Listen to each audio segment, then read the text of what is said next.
Ça va, pas de problème? Donc voilà, avec la touche contrôle, je clique sur les différentes couches alpha et ça sélectionne vraiment ce que je veux.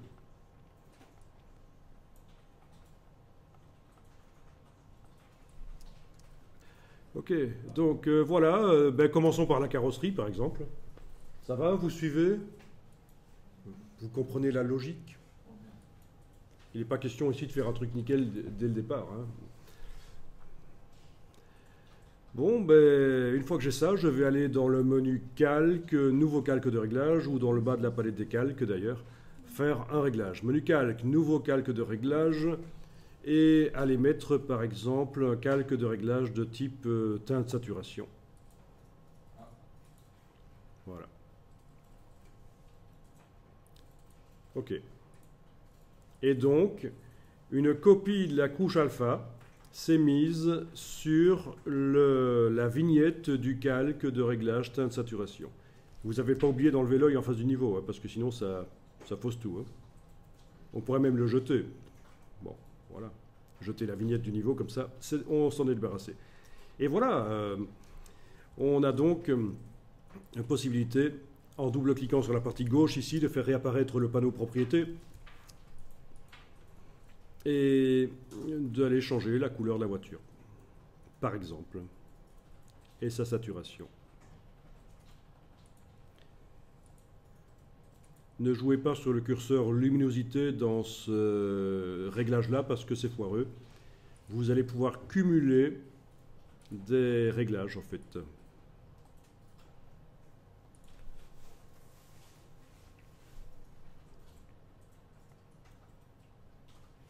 Bien.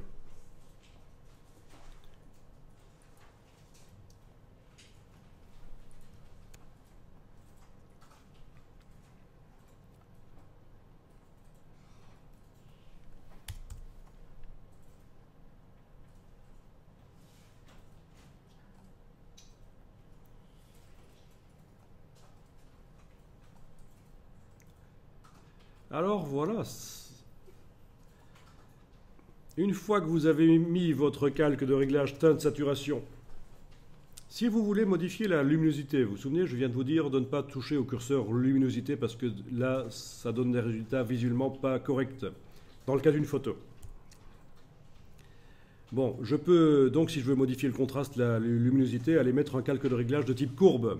Menu calque, nouveau calque de réglage de type courbe. Ok, le voilà. Sans avoir aucune sélection au préalable active, hein. Un bête calque de réglage de type courbe. Ah oui, si vous aviez un tracé activé dans la palette des tracés, ça va le prendre, hein. Donc faites attention, jetez éventuellement la vignette. En tout cas, voilà, mon calque de réglage de type courbe me permet de modifier la luminosité. On est d'accord? Sauf que ça modifie évidemment la luminosité de tout ce qui se trouve en dessous. Si je veux que ça modifie que la carrosserie, il y a l'astuce de l'écrêtage. Donc ça, c'est un truc pour les débutants, c'est pas évident du tout. J'enfonce la touche Alt et sans cliquer avec la souris, je fais voyager la souris entre les deux vignettes. À un certain moment, j'ai une icône qui apparaît et là, je clique. Voilà. Et le calque de réglage n'agira que là où le calque de base, qui est souligné du coup, agit. Donc, vous avez un réglage de luminosité qui n'agit que là où le calque teinte saturation agit. Est-ce que ça va, ça? Donc vous pouvez en cumuler autant que vous voulez des réglages.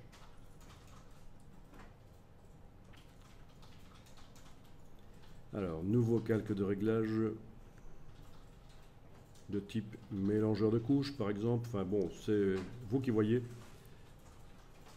Oui, celui-là n'est peut-être pas le plus évident à comprendre. C'est quand on veut changer radicalement les couleurs, en fait, le mélangeur de couches. J'indique, tiens, pour la couche rouge, je vais obtenir plutôt pas de rouge, mais c'est le contenu de la couche verte qui est transféré dans la couche rouge. Pour la couche verte, pas de vert, mais c'est le contenu de la couche rouge. Donc j'inverse en fait les contenus des couches grâce à ça. Dans la couche bleue, pas de bleu, ça va être le contenu de la couche rouge. Bon, ça c'est le calque de réglage de type mélangeur de couches. Il peut être intéressant, et donc son principe c'est ça. Pour chacune des couches ici, j'indique de quoi elle est composée. Au départ, elle est composée de 100% de rouge, la couche rouge, mais je mets aux alentours de 0, et je dis qu'elle est plutôt composée du contenu de la couche verte. La couche verte, je l'ai mise à peu près à 0, et je dis qu'elle est composée du contenu de la couche rouge. Donc j'intervertis en quelque sorte les contenus de couches. C'est ce que les imprimeurs faisaient avant pour créer des affiches un peu psychédéliques. Ils intervertissaient les encres expressément. Ok. Bon, l'avantage du mélangeur de couches, c'est que ça permet de changer la couleur sans détruire le détail, en fait. Parce que le détail n'est que transféré d'une couche à l'autre, mais il n'est pas détruit.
Alors, les chromes. Bon. L'image est ici quand même assez pauvre au niveau du pixel, hein.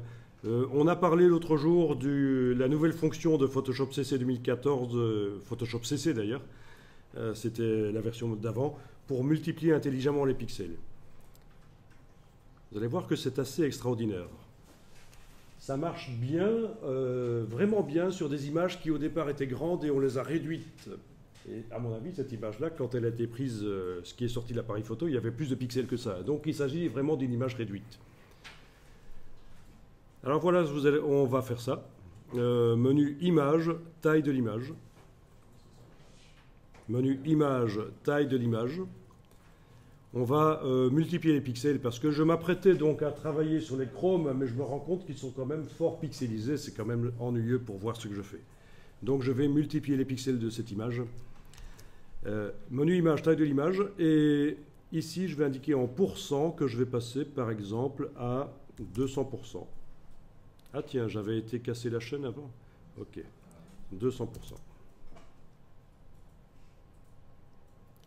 Ok. Rééchantillonnage, ben, c'est conserver les détails.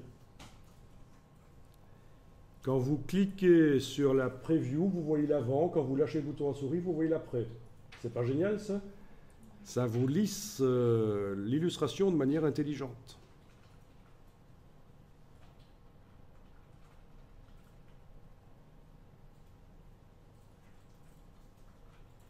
Ça fait un peu FBI. Sauf que eux, ils peuvent zoomer 300 fois et ils arrivent à lire les plaques de voiture, etc. Mais c'est de la fiction aussi, ça. Faut pas rigoler. Je suis tombé par hasard sur un feuilleton que ma femme regardait l'autre jour. C'est sidérant de conneries, ce qu'on montre à la télé. Au niveau simulation des technologies.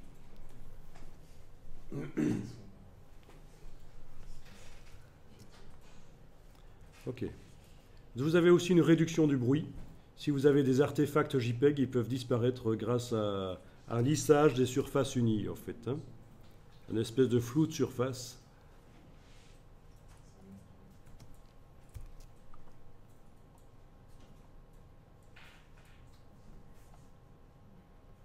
Ok.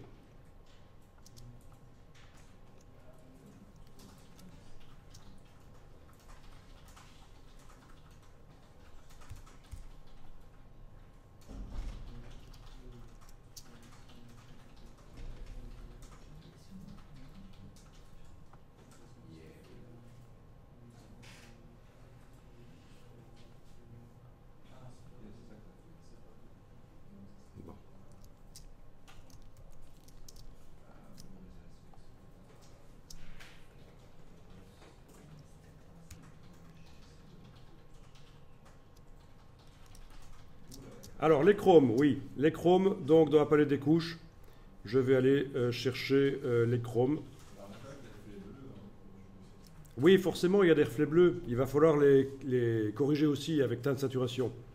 Donc sur les chromes, il faudra aller faire un calque de teinte de saturation pour enlever les reflets bleus. Je me rends compte que quand j'ai fait la sélection sur la carrosserie, le volant a servi à creuser, il débordait, il a servi à creuser la carrosserie. C'est pas grave. Je travaille sur le masque de fusion ici et je peux aller dessiner en noir pour empêcher, en blanc plutôt, pour faire en sorte que le réglage agisse à cet endroit-là. Vous pouvez donc, il y a une marge d'erreur, vous pouvez faire des erreurs. Voilà, si la couche alpha a un défaut, vous pouvez le corriger sur le masque une fois que vous avez utilisé et que vous avez remarqué le défaut. Ok, donc les chromes, touche contrôle sur le chrome du gros phare. Est-ce que j'avais encore autre chose finalement? La jante, c'est pas vraiment des chromes. Hein. Ok.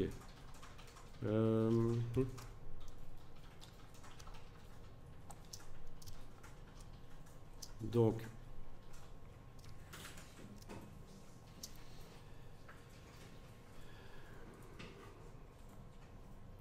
là, ça va être particulier en fait. Hein.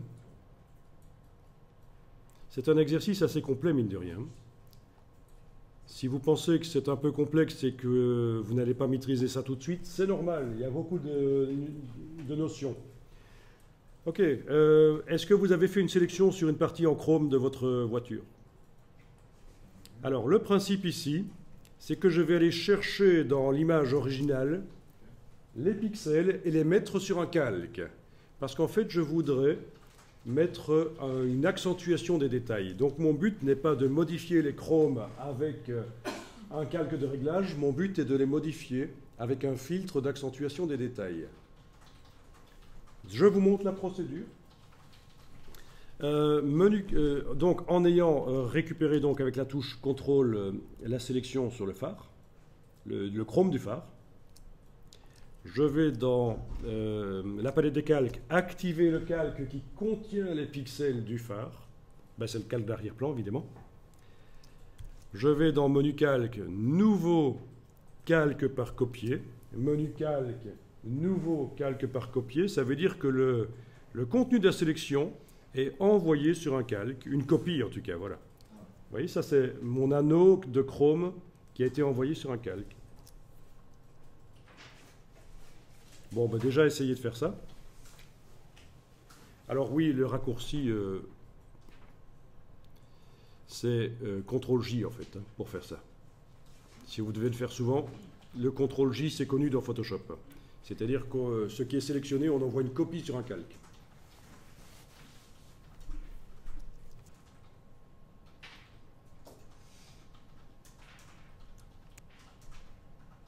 Ça va, ça marche ? Alors, je vais appliquer un filtre d'accentuation des détails dessus, mais évidemment, je vais peut-être convertir en objet dynamique pour que le filtre soit modifiable autant de fois que je veux. Clic droit, convertir en objet dynamique. Clic droit, convertir en objet dynamique. Et je vais appliquer un filtre de renforcement accentuation. Voilà. Voilà, et on va pouvoir donner un aspect plus dur, éventuellement, au chrome.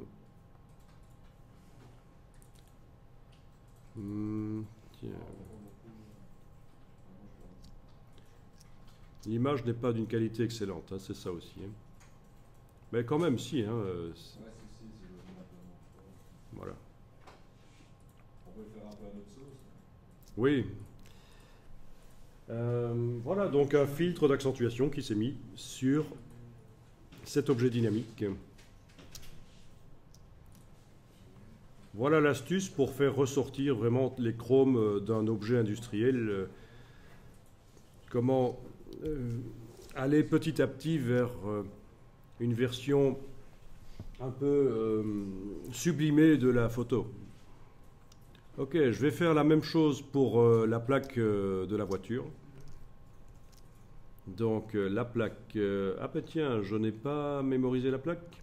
Je vais devoir aller la chercher dans La palette des tracés alors, hein. Oui, dans la palette des tracés. La plaque. Touche contrôle, voilà. OK. Donc la même chose que pour le phare, j'active le calque qui contient les pixels de la plaque, je demande CTRL J. La plaque, une copie de la plaque arrive sur un calque, je le convertis en objet dynamique et j'applique éventuellement un filtre d'accentuation sur lui. Voilà. Vous voyez ?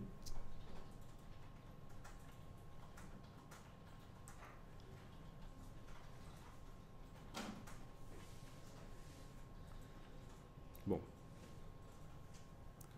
Je vais aller fort ici, mais ouais. L'image originale n'est pas d'une qualité extraordinaire.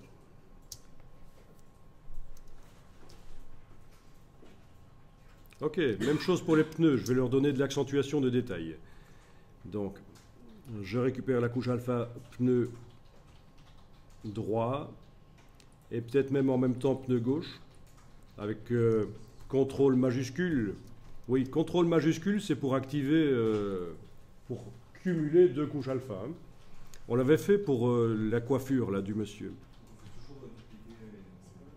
Et on va faire, ah oui, dans le cas où on veut appliquer un filtre d'accentuation, on a intérêt à faire un CTRL J pour envoyer une copie des pixels sélectionnés sur un calque, et on travaille sur eux.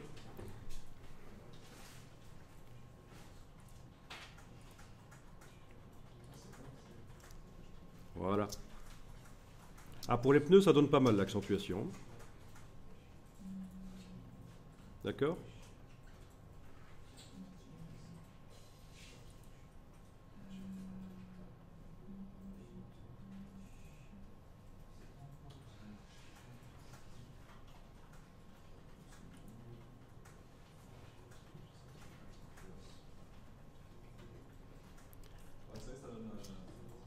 Ah ben oui, petit à petit, on améliore la photo et voilà. Donc beaucoup de boulot de préparation, mais après, pour obtenir un travail nickel, c'est bien. Les cadres des fenêtres. Cadre fenêtre 1, le voilà. Je vais ajouter cadre fenêtre 2, parce que je vais faire les deux en même temps, tant qu'à faire. Alors sur eux, qu'est-ce que je vais faire? Si je veux faire une correction couleur, non, à mon avis, je vais vouloir aussi, non, je vais faire une correction couleur, simplement. Nouveau cal de réglage, teinte de saturation, et je vais désaturer, ils vont devenir gris, voilà. Donc là, un calque de réglage a pris la sélection, a fait un masque de fusion, et ça les transforme en gris.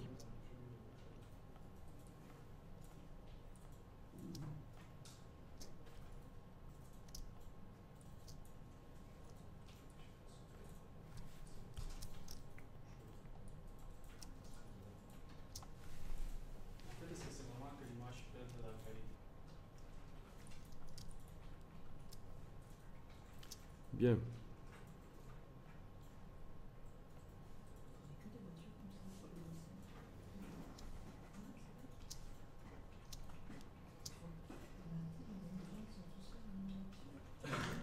Ok.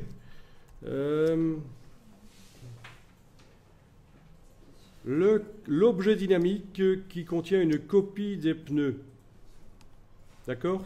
Si vous enfoncez la touche Alt sur un calque, sur l'œil d'un calque, ça n'affiche que ce calque-là. Hein.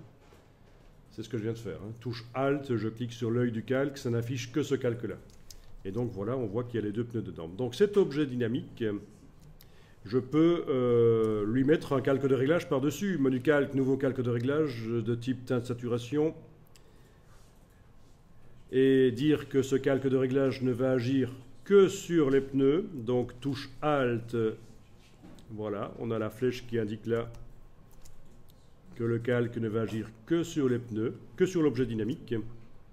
Et je vais pouvoir aller, par exemple, cocher l'option coloriser, qui sert à mettre de la couleur sur des choses qui sont grises. Et voilà, et je peux coloriser les pneus si je veux.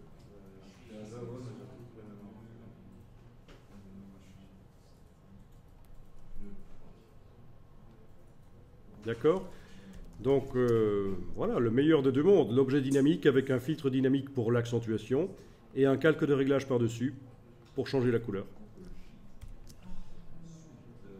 Et mettre cette teinte de saturation dans l'objet dynamique même. Oui, ça pourrait se faire dans l'objet dynamique, mais le problème c'est que la teinte saturation, je vais pouvoir choisir la couleur en voyant toute la structure. Ce serait possible de le mettre dans l'objet dynamique, mais il faudrait que chaque fois que je fasse CTRL S pour chaque fois voir ce que ça donne dans l'image. Moi, c'est juste la carrosserie et tout, mais en fait, c'est pas la même. Non, non, pour les pneus, parce que j'ai appliqué un filtre d'accentuation, il fallait les extraire de leur fond. Je vais recommencer complètement. Regarde, je jette. Hein. Ok. Donc j'ai deux couches alpha qui traitent les pneus. Pneu gauche, touche contrôle, et contrôle majuscule sur pneu droit. Donc j'ai sélectionné mes deux pneus. Ah tiens, il y a un filtre teinte saturation qui restait. Voilà, ok, là c'est bon.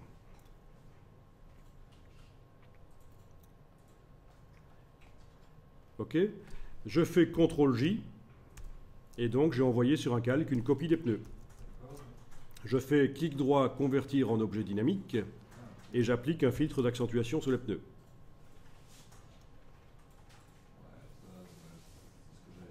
Ok. Puis, par-dessus cet objet dynamique, je peux mettre un calque de réglage qui ne va agir que sur l'objet dynamique. Donc, calque de réglage, nouveau calque de réglage, teinte saturation. Pour qu'il n'agisse que sur l'objet dynamique, touche Alt. D'accord? Et voilà. Et j'ai coché l'option colorisée, parce que les pneus étant gris, le fait de balancer la couleur sur la roue chromatique ne change pas normalement. Ils ne sont pas tout à fait gris, mais bon. Mais c'est pas évident, hein. Franchement, c'est un exercice qui n'est pas évident, hein. Mais il est complet. Et voilà.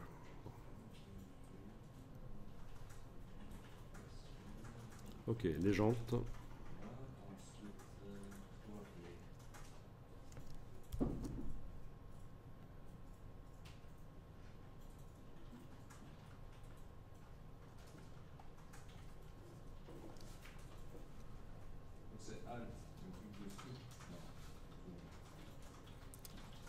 Tu veux dire, ah oui, Alt pour le calque de réglage, oui, entre les deux vignettes, hein, la touche Alt.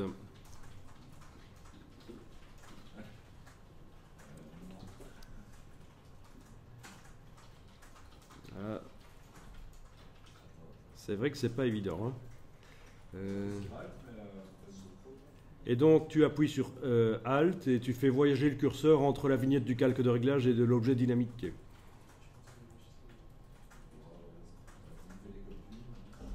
Okay. Il te fait des copies parce que tu cliques. C'est sans enfoncer le bouton de la souris qu'il faut faire voyager le pointeur entre la vignette du calque de réglage et la vignette de l'objet dynamique. Voilà, et là tu cliques quand tu la vois.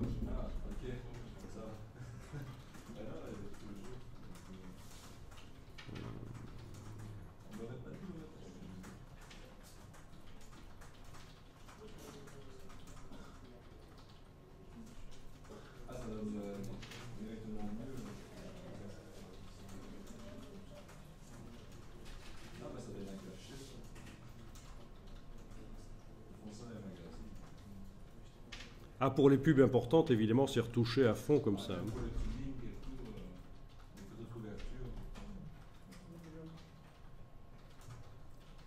Bon. Alors, l'objet Chrome ici. Ah oui, petite astuce dans Photoshop, quand vous ne savez plus quel calque activer, vous pouvez prendre l'outil de déplacement et vous avez une option qui est la sélection automatique. Mais il ne faut l'enclencher que temporairement, parce que sinon, par la suite, vous n'allez pas comprendre pourquoi, quand vous essayez de bouger un calque, c'est un autre qui s'active. Ok? Donc c'est dans l'outil de déplacement, la sélection automatique. Je clique sur le Chrome ici, par exemple, et le calque du Chrome s'active tout seul. Donc ça peut vous aider, parce que les vignettes à la fin, on ne voit plus trop ce que c'est. Hein. D'autant que j'ai dû les faire petites, parce que mon écran a peu de points.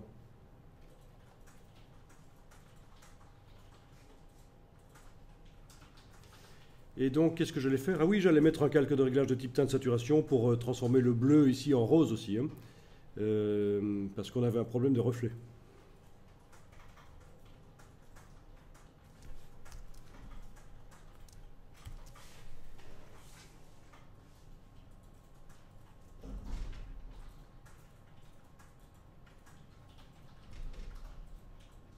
Voilà.